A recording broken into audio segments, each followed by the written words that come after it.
प्रभु श्री राम जब अपनी लीला पूरी करके जा रहे थे तो जितने लोग थे अयोध्या में उतने विमान आए वैकुंठ से सबके लिए। सब लोग अपने अपने विमानों में बैठ गए, ठाकुर जी भी अपने विमान में बैठ गए, सारे राम दरबार के साथ अपने विमान में बैठ के जैसे ही जाने लगे तो ठाकुर जी ने एक बार कहा, भरत जी एक बार अयोध्या का एक चक्कर लगा के आओ, सब जगह प्रणाम करके आओ, देख के आओ कोई रह तो नहीं गया। भरत जी महाराज पूरी अयोध्या का परिक्रमा करने के लिए गए, सब जगह प्रणाम करते हुए जैसे ही सरयू जी के किनारे आए तो एक व्यक्ति बैठा था सरयू जी के बगल में। तो भरत जी बोले, अरे भैया पूरी अयोध्या नगरी वैकुंठ जा रही है ठाकुर जी के साथ, रघुनाथ जी के साथ, तुम यहां क्यों बैठे हो? रोते रोते बोला, मुझे एक भी विमान ले ही नहीं रहा अपने ऊपर। मैं जिस विमान में बैठता हूं तो विमान कहता है इसको उतारो हम तभी उड़ेंगे, इसको लेके नहीं जाएंगे। भरत जी उसको लेकर के राम जी के पास गए, बोले कि सब चले गए हैं, सबके लिए विमान आ गया है लेकिन ये नहीं गया। राम जी बोले, ये कौन है? बोले, ये वही है जिसने हमारी पराम्बा जगदम्बा श्री किशोरी जी सीता जी पर आक्षेप लगाया, उन पर संशय प्रकट किया, ये वही है। राम जी बोले, क्या हुआ? बोले, मैं जिस भी विमान पे बैठता हूं वो विमान उड़ता ही नहीं है और विमान का चालक बोलता है पहले इसको उतारो तब हम उड़ेंगे, नहीं तो हमारा विमान उड़ेगा नहीं। क्यों? बोले, क्योंकि मैंने सीता जी का अपमान किया, मैंने लक्ष्मी का अपमान किया, मैंने आचार्य का अपमान किया, इसलिए मुझे वैकुंठ स्वीकार नहीं करेगा। राम जी बोले, एक काम करो, तुम हमारे विमान में बैठ जाओ और हमारे सिंहासन के नीचे छुप के बैठ जाओ, हम लेके चलते हैं तुमको। चढ़ गया विमान में, राम जी के सिंहासन के नीचे छुप के बैठ गया। राम जी का विमान भी नहीं उड़ा तो राम जी ने थोड़े क्रोध भर के देखा उड़ेगा नहीं तो उड़ गया वो राम जी के कोप के कारण। अब एक एक करके विमान प्रवेश कर रहे थे और महाराज 33 करोड़ देवता पुष्प वर्षण कर रहे हैं, शंखनाद हो रहा है, ढोल नगाड़े बजाए जा रहे हैं, अयोध्या वासियों का स्वागत किया जा रहा है। एक एक करके विमान अंदर प्रवेश करते चले गए। जैसे ही राम जी का विमान प्रवेश होने लगा तो वैकुंठ ने अपने द्वारों को बंद कर लिया। भगवान बोले, द्वार बंद क्यों हुए? सबके विमान चले गए, प्रमुख विमान आ रहा है, तुमने द्वार बंद कर लिए। तो वैकुंठ प्रकट हो गया और प्रकट होकर के बोला, प्रभु क्षमा करें, पर आचार्य की अवहेलना करने वाला, आचार्य का अपमान करने वाले को वैकुंठ स्वीकार नहीं करता। आपने अपने सिंहासन के नीचे जिसको छुपा रखा है पहले उसको उतार दीजिए तब द्वार खुलेगा।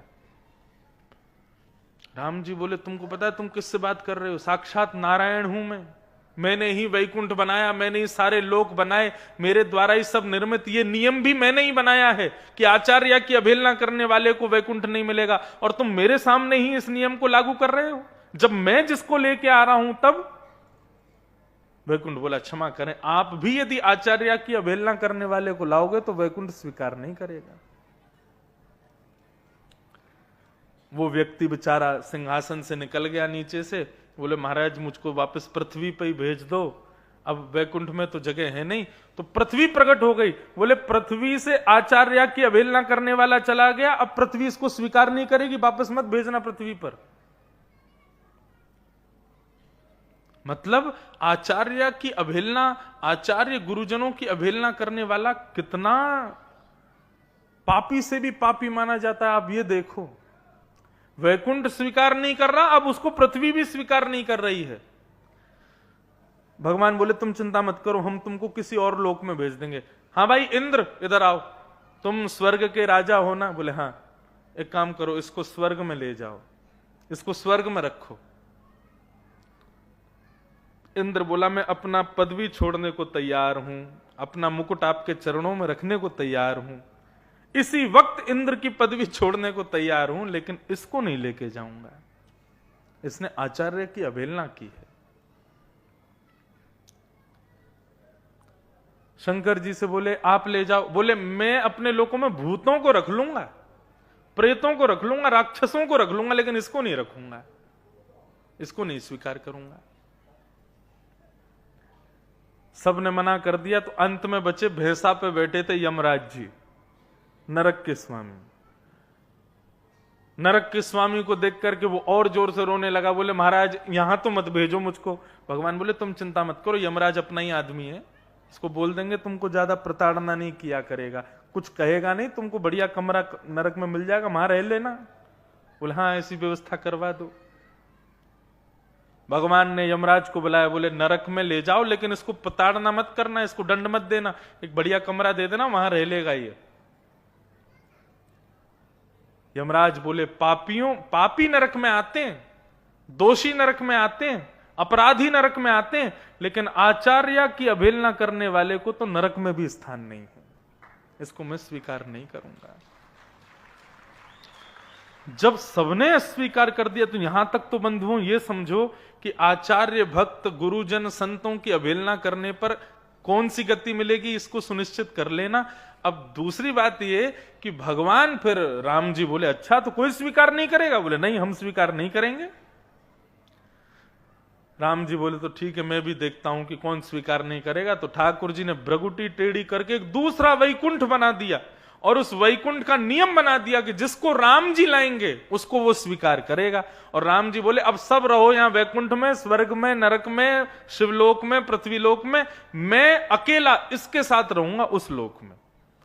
और उसको लेकर के जब जाने लगे उस लोक में तब स्वयं सीता जी प्रकट हो गई और सीता जी बोली प्रभु आपको यह करने की जरूरत नहीं है, आचार्य अवहेलना से मुक्ति मिल सकती है। कैसे?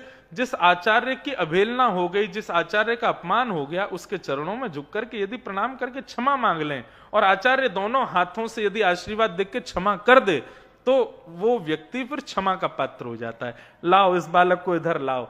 जैसे ही वो बालक सीता जी के सामने गया उसने प्रणाम किया, सीता जी ने दोनों हाथों से कहा मैंने तुमको क्षमा किया, अब अपराध मत करना। इतना कहते ही वैकुंठ के द्वार खुल गए और श्री राम जी का विमान भी भीतर प्रवेश कर गया। ये बात मैंने क्यों बताई? ठाकुर जी की दयालुता बताने के लिए, ठाकुर जी की कृपालुता। वो आचार्य अवहेलना करने वाले को भी वैकुंठ ले जाने के लिए जिद कर रहे हैं। कितने दयालु हैं ठाकुर जी, कितने कृपालु हैं।